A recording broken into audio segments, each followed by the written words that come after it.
9h-10h, Sud Radio, la vérité en face, Patrick Roger.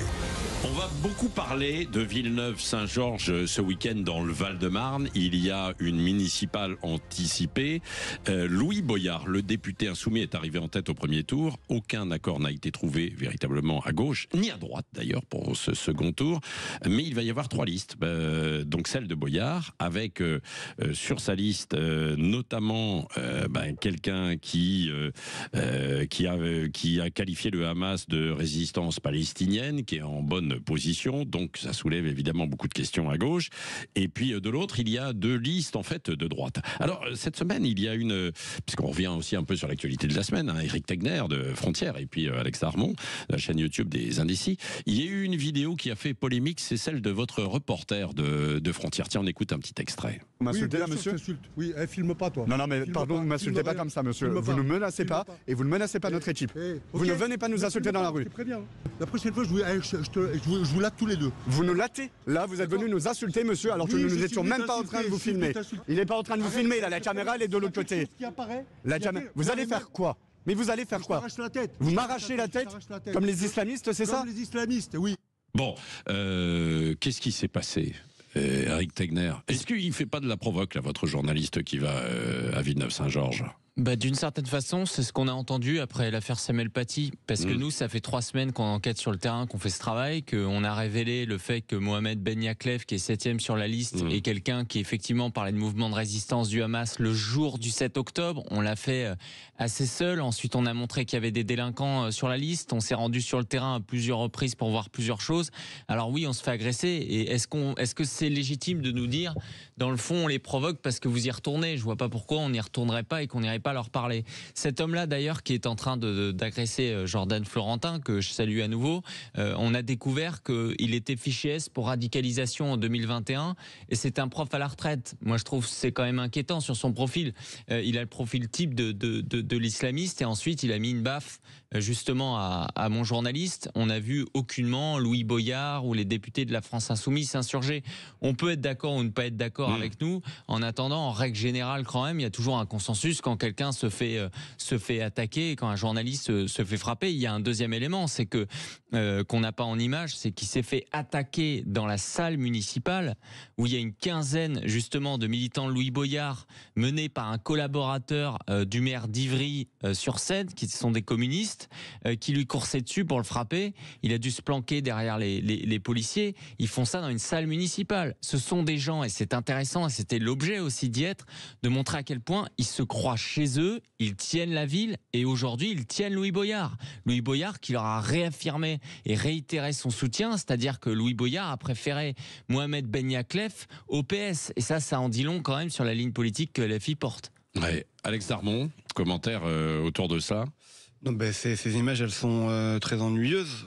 Enfin, c'est pas ennuyeux, c'est qu'elles sont pas normales. Même, effectivement, on frappe pas un journaliste si on veut pas qui s'exprime, à la limite on le laisse pas, je suis désolé, on le laisse pas rentrer, ce qui avait été fait à l'époque, ce que je ne conçois pas non plus, mais je préfère qu'on fasse ça que le fait de faire rentrer quelqu'un, de le laisser participer, et que d'après... vous faites référence par exemple au quotidien, les gens du Rassemblement national qui interdit l'entrée. Je suis pas pour, parce que la presse doit être libre et elle doit couvrir ce qu'elle veut, mais je préfère qu'on fasse ça plutôt qu'on le laisse rentrer et qu'on monte du doigt et derrière qu'on frappe. Ça c'est le premier point. Le deuxième point, là les faits sont là, dans ce que vous avez expliqué sur Frontières, sur la liste de Louis Boyard. Effectivement, il y a des profils qui sont extrêmement gênants et même, je vais vous dire, c'est aussi la preuve que le second tour ne marche pas, que l'union de la gauche est terminée, puisque même si le PS, la liste PS, divers gauche, union des gauches, se retire de ce second tour, elle ne fait pas alliance normalement avec la liste de Louis Boyard, même si elle appelle à voter pour elle. C'est aussi l'ambiguïté. C'est aussi quand même l'ambiguïté. C'est pas clair. Ouais, non, mais je suis d'accord. C'est aussi l'ambiguïté. Soit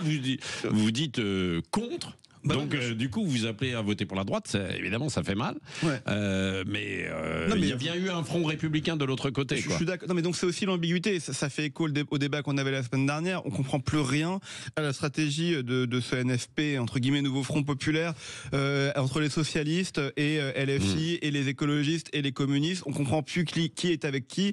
En fait ça devient très bizarre et très honteux pour certains de devoir s'associer avec d'autres. Et en fait la politique n'existe plus dans tout ça. ça. C'est juste un jeu de poste, c'est juste un jeu de salaire, et c'est juste un jeu aussi, entre guillemets, à un an de véritables élections municipales qui vont se dérouler, hein, dans un an à peu près. C'est de pouvoir poser les pions et de ne pas pouvoir se reprocher dans un an le fait d'avoir laissé tomber des listes. Voilà. En quelque sorte. Et c'est malheureux parce qu'en fait, on comprend plus ce qui se passe. Et il faut bien aussi dire autre chose à vos auditeurs. C'est qu'on parle d'une élection dans une ville de 12 000 habitants, où à peine un tiers des gens ont été votés dimanche dernier. À peine 4000 personnes, et on en fait, en tout cas pas nous, mais les gens qui sont au premier rang, et là je pense notamment à Louis Boyard et à la France Insoumise et aux gens qui sont sur sa liste, on en fait un niveau national en quelque sorte. Bah lui, il a un peu raison de mettre ça. Peut-être. Et puis même après, c'est un test en rien ce qui se passe à mon avis aujourd'hui dans le pays. Pourquoi? Vous croyez? Bah oui, mais pourquoi? Mais parce que vous avez que 4000 votants. Même pas un tiers de nombre d'habitants de cette ville. Très précisément, on est sur 33 000 habitants, 13 000 étrangers, et sur 20 000 personnes françaises, il y a 12 000 votants, effectivement 4 000 qui voilà. Donc c'est une configuration extrêmement, et quand je souligne cet aspect d'immigration, ça compte beaucoup. Les étrangers, mais pas d'origine en fait étrangère, ayant la nationalité française, mais les étrangers, ils peuvent pas voter. Véritablement, ils ne peuvent pas voter. Bien sûr. Donc on a recensé ça de façon très officielle. C'est l'INSEE, vous allez. Donc ça, vous pouvez voir ces éléments. Ça posait une problématique, mais sur les chiffres effectivement du nombre de votants, c'est réel. Moi, ce qui m'a surpris, vraiment, honnêtement, je ne pensais pas voir une liste aussi radicale. Voilà, c'est très simple. On se disait, c'était facile de trouver en fait d'une certaine façon des gens où il y avait des problématiques, etc. Parce que quand en journaliste, on va regarder, on se dit bon, est-ce qu'il y a des problèmes, etc. C'est notre boulot. Mais là, en fait, ça saute aux yeux. Tous les jours, il y a des nouvelles choses. Parce que il va se passer quoi avec la France Insoumise? Au niveau national, ils ont un discours ultra-radical où ils vont vouloir parler au quartier, etc. Et quand ils veulent transformer cette stratégie au niveau local, ils s'allient aux franges les plus radicales de certains quartiers.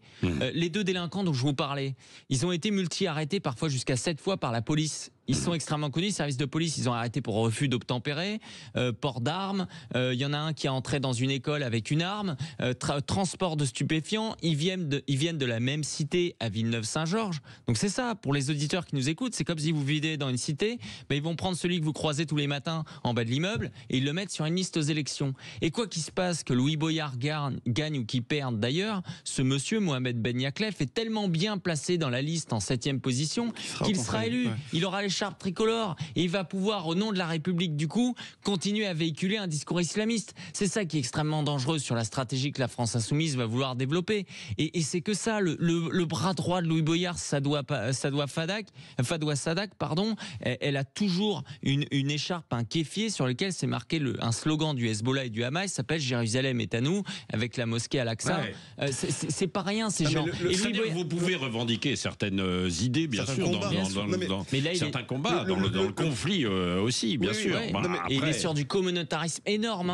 Mais après, bien évidemment que ça m'énerve, je trouve ça dégueulasse, effectivement, d'en faire une élection communautaire. Mais le problème, c'est qu'on est dans une telle situation, une telle époque de radicalisation, que de ce côté-là, vous avez ça, et on peut pas cautionner ça, c'est impossible de cautionner ça, de faire une élection municipale autour de problématiques internationales. Mais de l'autre, vous avez aussi, dans cette campagne électorale, qu'est-ce qui affronte? C'est Louis Boyard, c'est la candidate LR qui est soutenue par Reconquête d'une certaine manière, et le troisième qui ne se retire pas, c'est un élu de droite qui a fait un salut nazi pendant un conseil municipal. Vous voyez, donc c'est quand même incroyable de devoir choisir pour ces électeurs de Villeneuve-Saint-Georges, de devoir choisir entre des mecs qui sont complètement fous à gauche et qui ne parlent que du conflit israélo-palestinien alors qu'ils n'y connaissent absolument rien, entre un mec qui a fait un salut nazi à un conseil municipal qui refuse de se retirer alors qu'il est censé être de droite, et une au milieu qui est censée être LR mais qui n'est pas soutenue par LR et qui est soutenue par Éric Zemmour et Reconquête. Est-ce que vous comprenez quelque chose? Elle a le soutien quand même. Elle a l'étiquette est là, mais Laurent Wauquiez ne la soutient pas. Attends, Laurent Wauquiez, très peu. Excellent. Laurent Wauquiez, il était à Maison-Alfort avant-hier. Il a tenu un discours à 22h devant 200 personnes. J'avais un journaliste sur place où il a attaqué Louis Boyard et il a dit qu'il fallait voter justement pour Christelle Nias. Très tardivement. Non, je vous assure. C'est juste que Laurent Wauquiez, quand il s'exprime, malheureusement, on l'entend pas beaucoup. Juste justification. Non, continue dans un instant. Gardez-en un petit peu sous le pied. Dans un instant, la vérité en face sur Sud Radio avant 10h tout à l'heure. Et si vous voulez réagir vous-même, donner votre avis, bien sûr, vous n'hésitez pas. 0826 300 300. Sud Radio, votre avis fait la différence. C'est vrai que moi, ça fait des années maintenant que j'écoute Sud Radio et à chaque fois, c'est un plaisir de retrouver vos émissions du matin, de l'après-midi, du soir, c'est top. Sud Radio, parlons vrai. À tous ceux qui regardent des documentaires le soir pour s'endormir. Dans les rivières fraîches des montagnes, les saumons entament un voyage épique pour remonter le courant, tout en évitant les prédateurs alentours. Et à ceux qui du coup se disent qu'ils mangeraient bien du saumon, tiens. Ouais, enfin bon, là il est 3h du mat, on va éteindre la télé et aller se coucher plutôt. Pardon, excusez-moi. Jusqu'à samedi, Intermarché propose le pavé de saumon de 120 grammes à seulement 2,10 € la pièce. Intermarché, tous unis contre la vie chère. Soit 17,50 € le kilo, élevé en Norvège ou Islande selon approvisionnement magasin. Sud Radio Limoges. 90.5. Sud Radio. Leclerc, bonjour. Oui, allô, je voudrais gâter ma femme pour la Saint-Valentin. Vous pouvez m'aider? Alors, nous avons de superbes créoles en or à 49 €. 49 € seulement? Oui, vous êtes sûr de lui faire plaisir avec ces créoles en or au manège à bijoux Leclerc. C'est génial, merci. Chez Leclerc, on sait que dans la vie, tout coûte. Alors, on se bat pour que tout coûte moins cher. Les courses du quotidien, mais aussi le cadeau parfait pour la Saint-Valentin.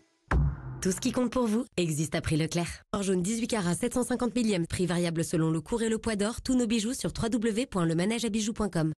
Sud Radio, une chaîne, une communauté. Sud Radio, parlons vrai comme vous ne l'avez jamais vu sur YouTube. Les voix que vous aimez, les visages qui les incarnent et des contenus qui vont plus loin.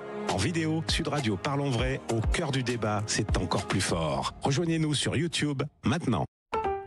La Poste. Carton plein. Expression qui décrit une action très réussie. Ou bien un colis rempli dans lequel on ne peut plus rien mettre. Donc si on veut expédier d'autres objets, eh bien il en faut un deuxième colis. Alors jusqu'au 15 février, pour un colissimo acheté, le deuxième identique est à moins 30%. C'est ça les jours qui font du bien à la Poste.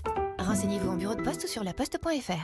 Bah voilà, petit pot de confiture. On y arrive, t'es enfin vide. Et tu sais ce qui t'attend avec Isover? Une reconversion en laine de verre. Comme ça, après avoir sucré tous leurs desserts, tu vas rendre leur facture moins salée. Et oui, chez Isover, nos isolants en laine de verre contiennent en moyenne 50% de verre recyclé. Donnez une vraie utilité à vos déchets avec Isover. TF1. The Voice est de retour avec de nouveaux coachs.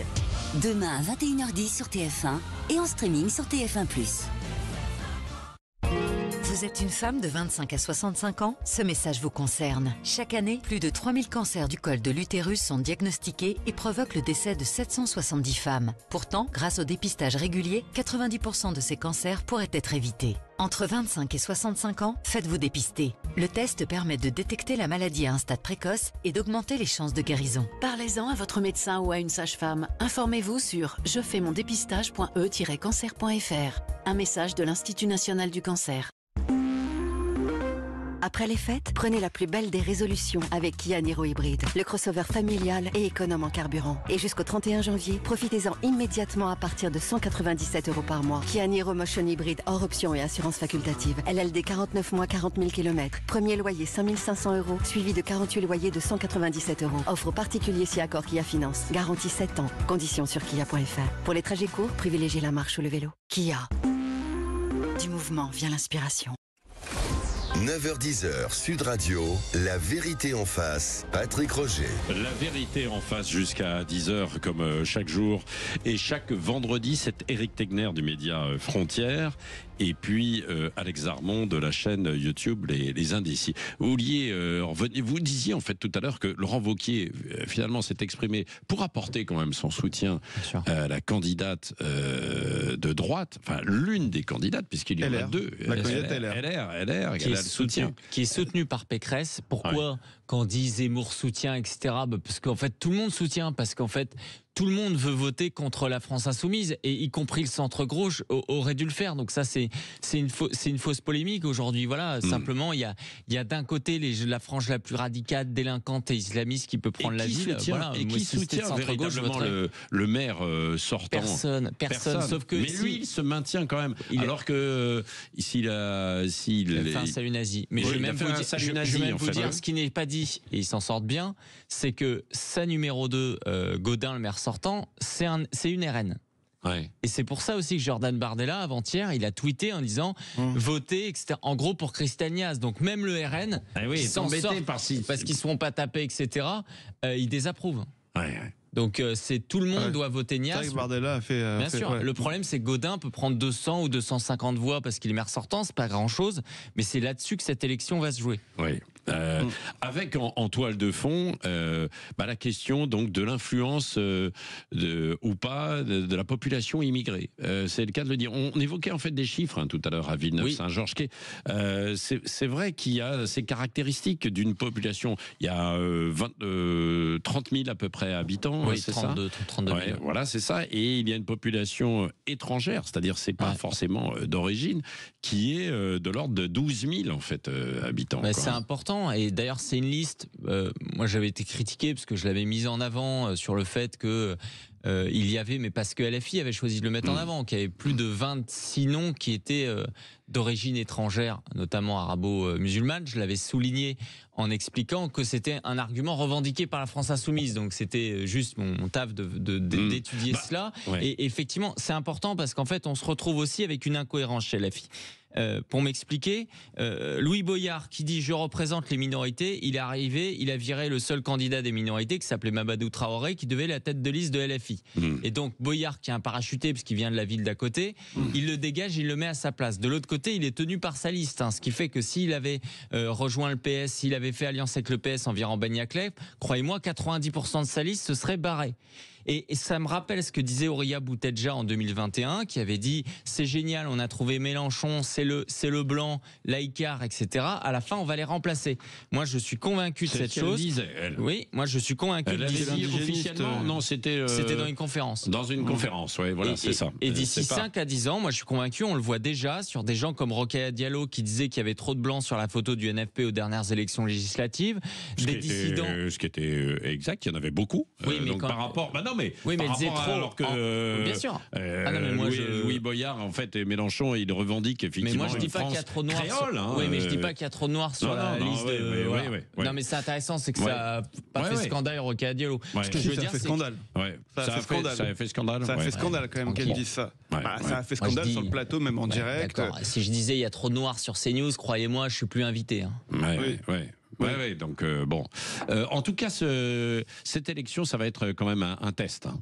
Oui, ça va être un test. Surtout qu'il n'y a pas d'élection avant l'année prochaine. Ouais. Donc c'est un enjeu qui est considérable dans le contexte actuel pour la France Insoumise, pour le NFP en tant que tel aussi, parce que croyez bien que si Louis Boyard remporte la mairie dimanche soir, tout le monde s'en félicitera à gauche.